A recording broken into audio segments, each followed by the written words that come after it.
Bonjour à tous et bienvenue dans cette partie de la formation. Dans cette partie, nous allons continuer avec la mise en forme ici.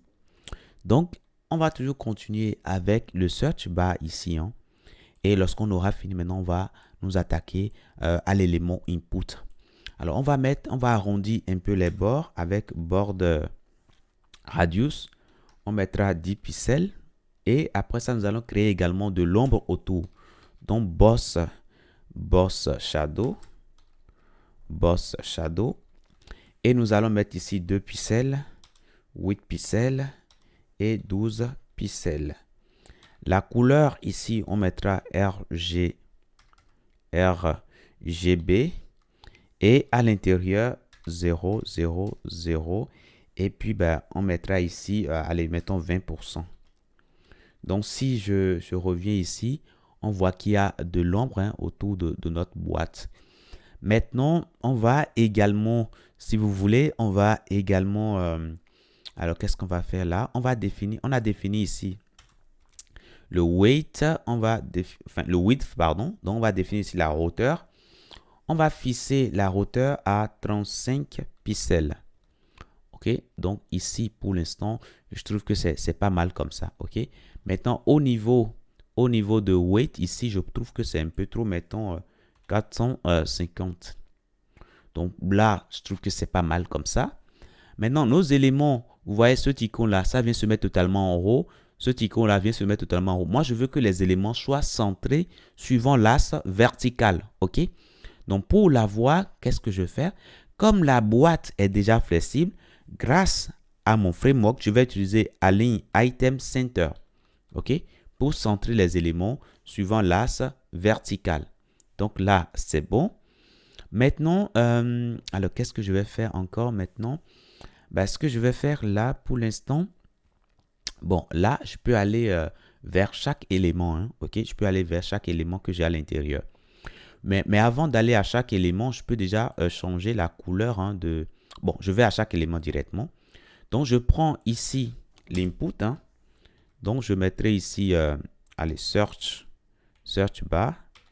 Et je prends le input que j'ai à l'intérieur de ça.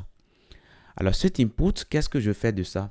Je vais commencer déjà par définir sa hauteur, ok? Sa hauteur et sa largeur.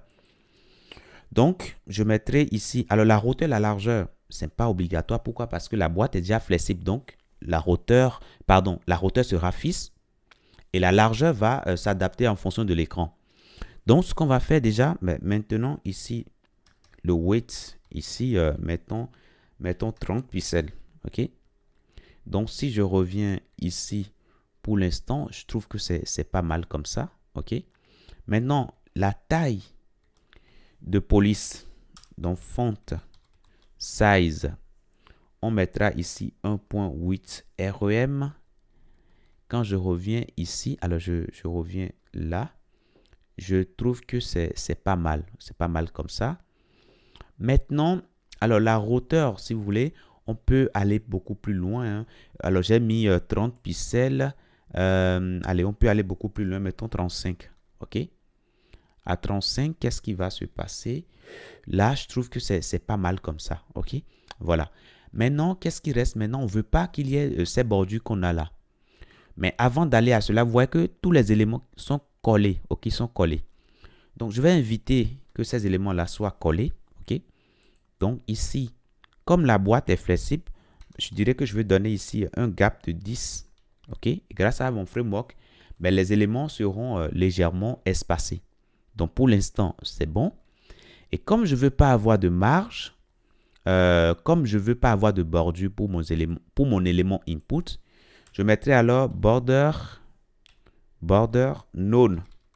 Voilà. Et quand je reviens ici, il n'y a plus de bordure, ok? Mais quand je viens, je vois désormais qu'il y a de bordure quand je viens sur l'élément. Alors, cette bordure s'appelle outline. Donc, on va refuser ça également. Donc, on mettra ici outline, none pour dire, même quand l'on va venir sur l'élément, on ne veut pas de bordure.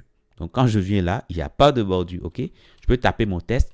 Et comme j'ai dit que l'input est de type search, vous voyez que je peux ici tout simplement cliquer sur l'icône qui est apparue pour effacer mon test. Donc, pour l'instant, c'est bon. Maintenant, là, on veut que la couleur soit gris, en proche du gris. Donc, qu'est-ce qu'on fait là? On va récupérer les éléments I qu'on a à l'intérieur. Donc, je prends le search bar, je prends les éléments I. Je dirais ici que je veux changer la couleur. Donc, color ici, je mettrai tout simplement, allez, je mettrai like gray, ok? Voilà, tout simplement. Et donc, ici, normalement, allez, je viens là. Là, c'est pas mal.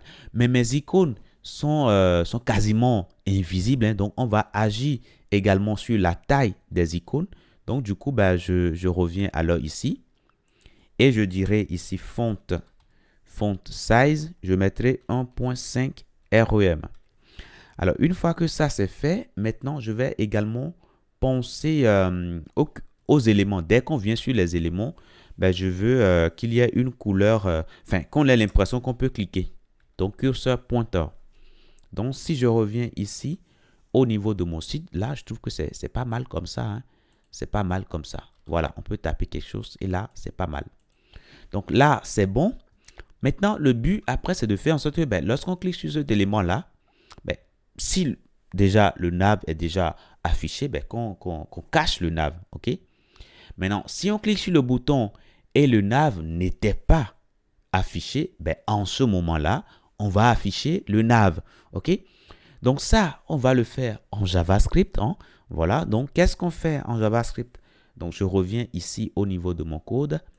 Et bah, je vais commencer par créer ici un petit script.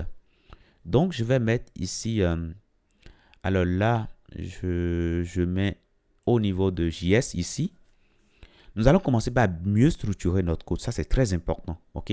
Quand vous avez un grand programme à réaliser, si la structure n'est pas bien faite, vous-même, vous allez vous perdre si vous revenez sur votre projet 2 à 3 mois après. Donc ça, on va commencer déjà par ranger nos fonctions dans le dossier functions.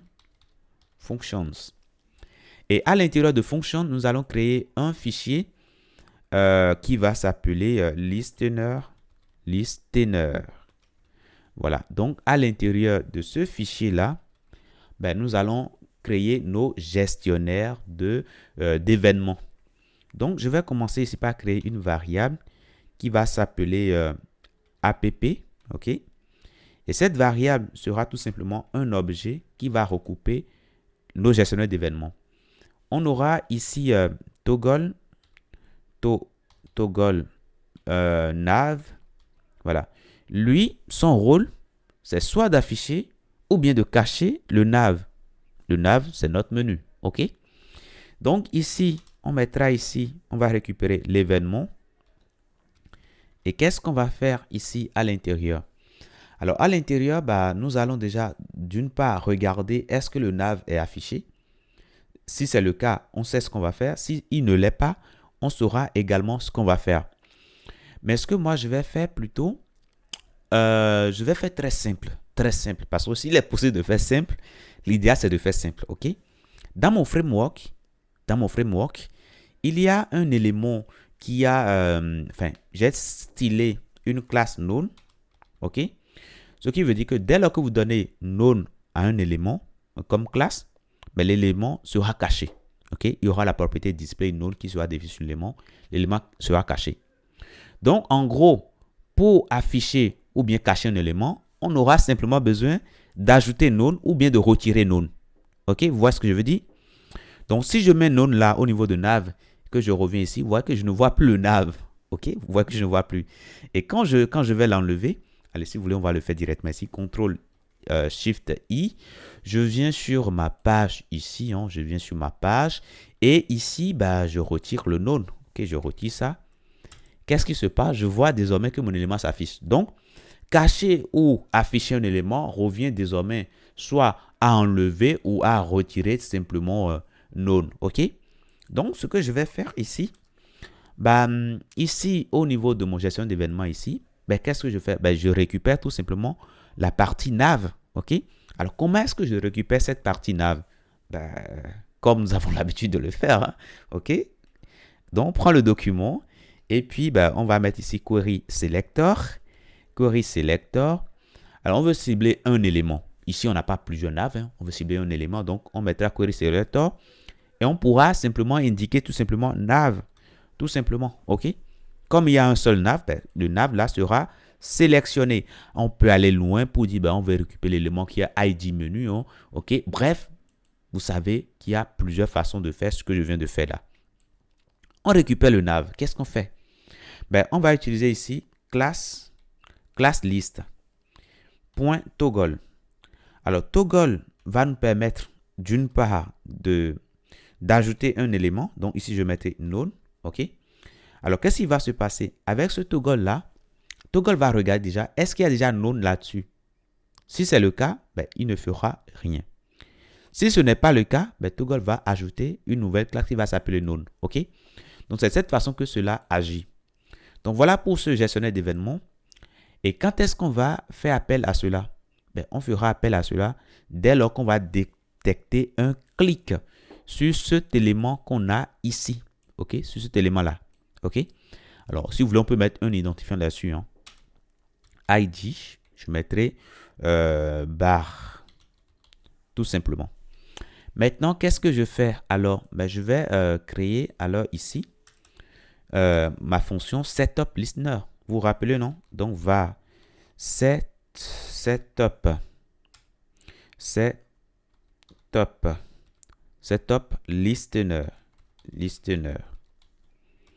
qui va créer simplement les abonnements. Donc, qu'est-ce qu'on va faire ici? Ben, nous allons déjà récupérer l'élément. Hein. Donc, document.getElement by ID. Nous allons lui donner ici bars. Donc là, c'est bon, ça récupère l'élément.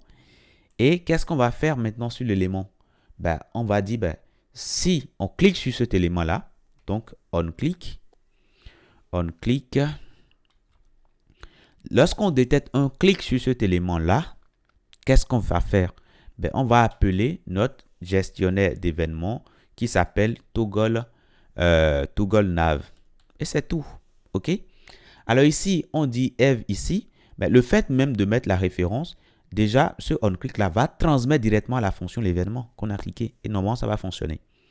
Maintenant, pour que la page ait connaissance de ce qu'on a défini ici, ben, il faut déjà, bon, on va venir au niveau de notre arborescence ici. On va créer un fichier au niveau de JS ici qui va s'appeler main. Main.js.